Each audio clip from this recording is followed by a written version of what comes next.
Morning comes too soon. It brings the hangover I was hoping I could avoid. The morning routine plays itself out like a return of some 2-bit soap on TV. The Life and Times of Sideways, Season 8, Episode 4, Stale Oats and Coffee for Breakfast. I choke it down and I'm out the door without so much as giving my condo a second glance. Once outside, though, I take my time. The ground's still soggy from last night's storm, and the sky tells me that it's far from over. The mud on my hooves is damp and sticky as the air itself, heavy with the rain, that weird aftertaste of garbage that always seems to hang around the side of Ponyville. I'm used to it by now. It doesn't detract from one thing, though. The silence. The absolute silence. Early bird gets the worm, but I'm the kind of pony who's out so early that the bird hasn't even crawled out of its nest yet. Just about anyone sane in Ponyville is still tucked away in their cozy little bed. I'm alone in the streets. Some pony would say it's like walking through a graveyard, what with the houses obscured in fog like tombstones, and the names on the mailboxes marking the corpses that sleep inside.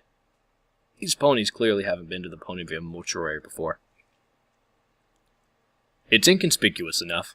A house of the dead sheltered in the heart of Ponyville, between a fancy tutor and a coffee shop.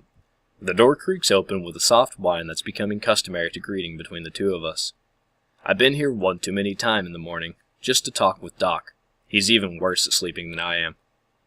The place is basically my second home, so I'm less than pleased when I suddenly find the tip of a spear placed at my throat. "Halt!" barks a royal guard in unison with his comrade, while planting his hooves on the tiles. My nostrils wrinkle in disgust. Royal guards. Lunar guards by the looks of it, with their cat-like eyes peering at me from behind their helmets and their bat wings bristling. Probably on the night shift. I slap his weapon aside. "Get that damn thing out of my face," I snarl, levitating my badge out from my breast pocket of my trench coat. "PPD, I'm here to check up on an autopsy." One of the bat ponies lowers its spear as he leers at my credentials, but his friend doesn't so much as budge, ready to perforate me at the word. I glare back at him. "This is my town, buddy, not yours. Who the hell do you think you're just looking at?" "Checks out," grunts the first guard, as if there had ever been any doubt. They lower their weapons and return the attention to the either side of the door. Move along. I know better than to tell them exactly where they can move along to, but I can't help but sneer to myself as I walk past the reception and down the hall. Posers. Cute little ponies in shiny armor playing dress-up, acting like it'll impress some pony. Not even a dent in their armor and they think they're top dog. Pathetic, I mumble under my breath as I reach Doc's operating theater and push the door open. It smells like death. Formaldehyde and pickled onions curl into my nostrils like tentacles, slithering into my throat and twisting in my own stomach. Good thing I haven't had much of a breakfast. No matter how often I come here, I never get used to the smell. The good doctor is still hard at work, leaning over his desk in the far corner of the theater, slouching over papers. He doesn't hear me as I enter, only turning around when the door shuts behind me with a click. "Oh, Sideways, I wasn't expecting you," he mumbles sleepily, rubbing the sleep out of his eyes. "Judging by the welcome wagon outside, I guess you weren't expecting anyone at all," I respond, fiddling with a scalpel on one of the counters. When he only answers with a half-hearted mumble, I look at him with a raised eyebrow. "How long you been here, Doc?" "All night," he admits. "The boys out front showed up in the middle of it. Nearly scared me to death." "That bad?" "I basically had to shove them out the door just to get them to wait outside rather than in here." "Why in Tartarus are they here anyways?" "I don't know, Sideways. This isn't just another murder. You know that. The princesses are probably terrified right now. A bearer is dead. This is Humogenous. Historic. Equestria is on the edge right now. The last thing it needs is for something to happen to the body." I nod. There's a tightness in my gut, but I have no other choice but to admit that he's right. Slowly, I face the pink elephant in the room, sleeping on a metal slab with the sheet pulled over her head. Every contour of the fabric sticks out like something on a movie screen, like it's not really there. "This her?" Doc stands like an old pony. "Yes." "Then let's not waste any more time, Doc. Let's hear what you got to tell me." He nods, grabbing his clipboard and ambling over to the other side of the operating table. His hoof reaches for the shroud when he suddenly stops, looking up at me as if asking for permission. I remove my hat, tossing it aside. I've seen bodies before, Doc. I'm fine. I lie. With a cough, he obliges, and the white sheet falls away from Pinkie's face. Her eyes are closed now. Pinkie's eyelids are bruised and red around the edges. The blood crusted into her coat is gone now, washed away by caustic soaps and chemicals, but it doesn't look quite right. It's pale, whitewashed, cold. Even her mane doesn't look right, combed back and neatly placed to the side of the head.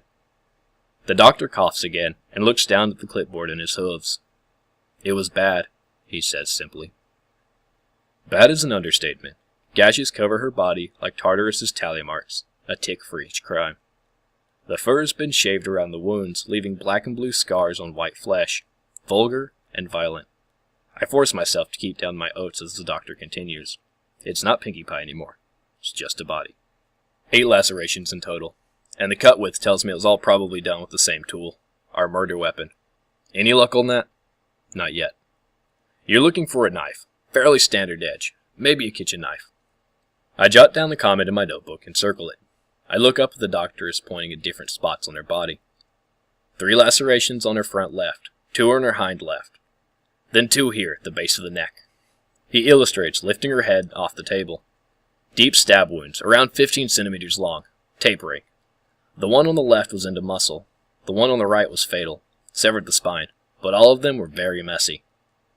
No detail is missed. I do my best not to bite my tongue. My jaw shudders and my teeth grind into each other like they've got a score to settle. Messy? I echo. Yes, except for one. He points to her neck, where an elegant crescent crust arcs across Pinkie's throat. I cringe. The doctor pretends he doesn't notice. A perfect cut. No way the killer could have pulled this off if she were struggling.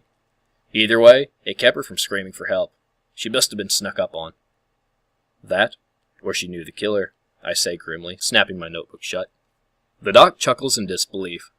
You're a cold bastard, Sideways. That's a heavy accusation. It's not an accusation, just a thought. I'm not leaving anything out of the equation. But, I point to the wounds behind her knees. Why the leg? If the killer surprised her and trapped her, why attack the legs? Why not just a killing blow right there? These wounds were hastily made, but they did the job, damaged the muscle and cut the tendons. So she was incapacitated. Why would the killer need to slow her down if she's trapped in her room? The doc looks up at me with his watery red eyes. I'm just a lowly doctor, son. I can't give you that kind of answer. That's your job. Before I can press him further, there's an angry knock at the door, and it's shoved open. Smells like shit again. I turn around and find who else but 2 more royal guards. Celestia's finest this time. Gold armor, no better. You can paint a turd, but it stays a turd. They stare down at me with their arrogant eyes and jutting jaws. Detective Sideways? They ask, spitting out my name like it's last month's hay. I give Doc a glance. He shrugs, as confused as I am, but less pissed off. Who's asking? I answer. You're going to need to come with us.